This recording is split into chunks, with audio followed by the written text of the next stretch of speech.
नमस्कार दोस्तों, स्वागत है आप सभी का हमारे यूट्यूब चैनल में। तो साइंस की 8वीं क्लास और आज हम जो डिस्कस करेंगे वो हम डिस्कस करेंगे मानव जनन तंत्र से रिलेटेड क्वेश्चंस। पहला कि निम्नलिखित में से मानव शरीर के किस अंग में निषेचन की क्रिया होती है। और देखिए इस चैप्टर से प्रश्न पूछे गए हैं। तो इसका जो राइट आंसर रहेगा, in which of the following parts of the human body does the process of fertilization take place. इस प्रश्न का राइट आंसर रहेगा option B, in the oviduct, यानी कि अंडवाहिनी में, ओविडक्ट में। नेक्स्ट प्रश्न है, और भ्रूण का विकास कहाँ पर होता है, तो गर्भाशय में। अगर ऐसा पूछा जाए तब आपका ए आंसर होगा। नेक्स्ट प्रश्न, कि निम्नलिखित में से कौन सा स्वरूप पुरुष गुणसूत्र में पाया जाता है। Which of the following forms is found in the male chromosome. तो इस प्रश्न का राइट आंसर रहेगा एक्स बाई, और महिलाओं में होता है एक्स और एक्स, यानी कि संतान का लिंग निर्धारण किस पर निर्भर करता है, तो पिता पर।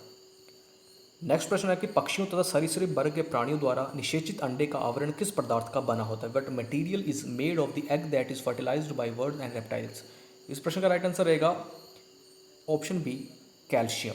क्या होगा, ऑप्शन बी, कैल्शियम। और देखिए कितने गुणसूत्र पाए जाते हैं इंसानों में, मनुष्य में, तो 46 गुणसूत्र या 23 जोड़े लिखा हुआ आता है, तो ये भी आप याद रखेंगे।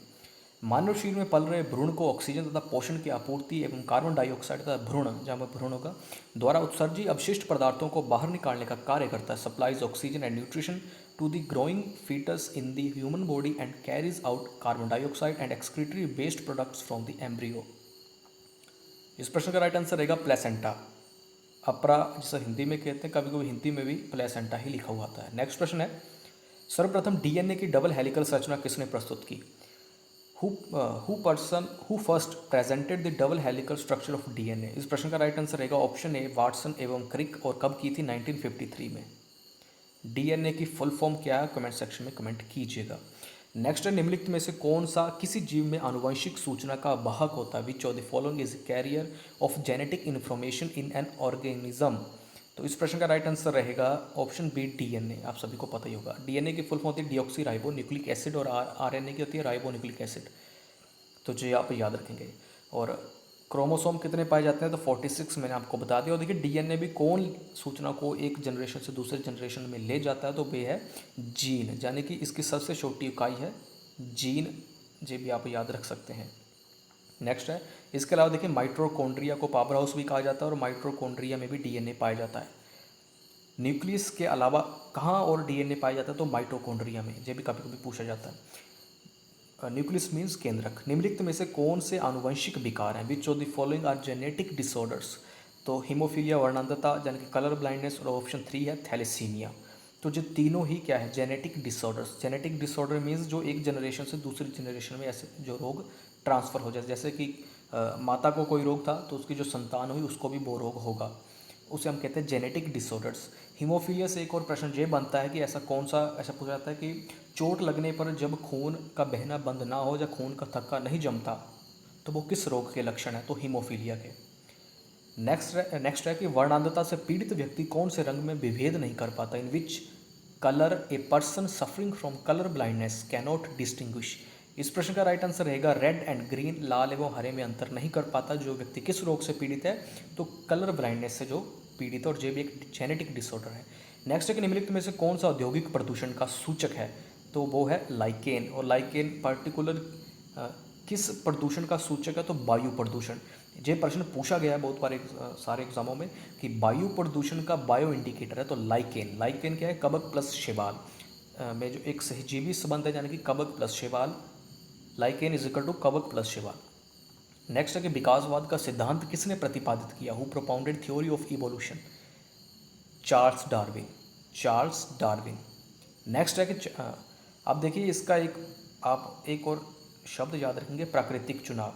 यानी कि इस सिद्धांत का जो मूल तत्व था वो था प्राकृतिक चुनाव या नेचुरल चॉइस, जो चार्ल्स डार्विन का विकासवाद का सिद्धांत था। नेक्स्ट है कि निम्नलिखित में से कौन सा पृथ्वी पर पाए जाने वाले सभी जीव का आनुवंशिक पदार्थ है। Which of the following is the genetic material of all organisms found on earth. इस प्रश्न का राइट आंसर रहेगा न्यूक्लिक अम्ल। और कुछ एक्सेप्शन को छोड़कर वो न्यूक्लिक अम्ल कौन सा है, तो डीएनए। आपको पता डीएनए, एन और ए का मतलब nucleic acid, deoxy ribo. Next है, आप देखिए क्वेश्चन हमने सारे डिस्कस कर लिए। अब देखिए आपको मैं एक इंटरेस्टिंग जानकारी देने वाला हूँ, जो बिल्कुल सीरियसली इस एग्ज़ाम की तैयारी कर रहे हैं तो उनके तो बहुत काम आने वाली है। देखिए जो प्रीवियस ईयर एग्ज़ाम में आपके साइंस के प्रश्न पूछे गए, तो मैंने कुछ प्रश्नों से संबंधित चैप्टरों को बुक में ढूंढा, तो जनरली 2 क्वेश्चंस को से संबंधित चैप्टर को ही मैंने बुक में ढूंढा और दोनों चैप्टर थे 10वीं के। तो वो क्वेश्चन एज इट इज़ हर चैप्टर के एंड में एक एक्सरसाइज दी गई होती है और उसमें कुछ 3 और 4 मल्टीपल चॉइस प्रश्न पूछे गए होते हैं। तो ये क्वेश्चन बिल्कुल एज इट इज़ वहाँ पर देखने को मिले, कोई भी शब्द ज़रा सा भी चेंज नहीं था। तो अगर आपके पास कोई भी बुक पड़ी हुई है छठी से लेकर 10वीं तक, तो हर चैप्टर के एंड में जो एक्सरसाइज दी गई होती है तो उसमें कुछ मल्टीपल चॉइस क्वेश्चन ज़्यादा नहीं रहते, 3 और 4, उनको हल आप जरूर कर लीजिएगा। पहला क्वेश्चन आपको पता ही होगा, पिछले साल के एग्जाम में पूछा गया, समजात अंगों का उदाहरण है। तो इस प्रश्न का राइट आंसर रहेगा ऑप्शन डी, उपरोक्त सभी। देखिए चैप्टर है आनुवंशिक विकास एवं जैव प्रक्रम, कुछ इस तरीके का चैप्टर जो है 10वीं में। तो इसी में एक्सरसाइज में एक और मल्टीपल चॉइस क्वेश्चन ये पूछा गया कि विकासीय दृष्टिकोण से हमारी किससे अधिक समानता है। तो इस प्रश्न का राइट आंसर रहेगा चीन के विद्यार्थी। ये तो बिल्कुल कॉमन सेंस वाला प्रश्न है। अब देखिए समजात अंग क्या होते हैं या समरूप अंग क्या होते हैं। देखिए तभी मैंने कहा कि रट्टा मार अगर मार कर पड़ेगा कि सिर्फ आप इस क्वेश्चन का आंसर ही कर लेते, याद कर लेते तो काफ़ी नहीं होता, क्योंकि अगर ऑप्शन में कुछ और ऑप्शन थोड़े चेंज करके दिए होते, अगर आपको इनकी डेफिनेशन पता होती तब आप इसका आंसर जैसे मर्जी ऑप्शन चेंज करके दे देता, आंसर आपको आता ही होता। तो समजात मीन्स होमोलोगस, समरूप मीन्स सेम ऑर्गेन्स या एनालोगस। तो बे अंग जो आधारभूत संरचना में एक समान, यानी कि बेसिक स्ट्रक्चर सेम परंतु परफॉर्म डिफरेंट एक्शन, उन्हें हम क्या कहते हैं, समजात अंग। एग्जाम्पल्स आपको दे रखे, पक्षी जल स्थलचर अन्य के चार पैर होते हैं परंतु उनके सभी के कार्य क्या होते हैं, भिन्न, इसलिए उनको क्या कहते हैं, समजात अंगों का जो उदाहरण है। बाकी इसके विपरीत जो अंग होंगे उन्हें हम क्या कहेंगे, समरूप अंग या एनालॉगस या सेम ऑर्गन्स। उनमें क्या होगा कि बेसिक स्ट्रक्चर तो भिन्न भिन्न होगी लेकिन perform same action. For example चमगादड़ व पक्षी के पंख, चमगादड़ के पंख दीर्घित अंगुली के बीच की त्वचा के फैलने से तुरंत पक्षी पूरी अग्रबाहु की त्वचा से फैलने से बनती है। तो ये तो कोई इंपॉर्टेंट नहीं है, बाकी एग्जाम्पल मैंने आपको दे दिया। मेंडल ने अपने प्रयोगों के लिए किस पौधे को चुना, मटर के पौधे को, जो मैं आपको पहले बताना भूल गया।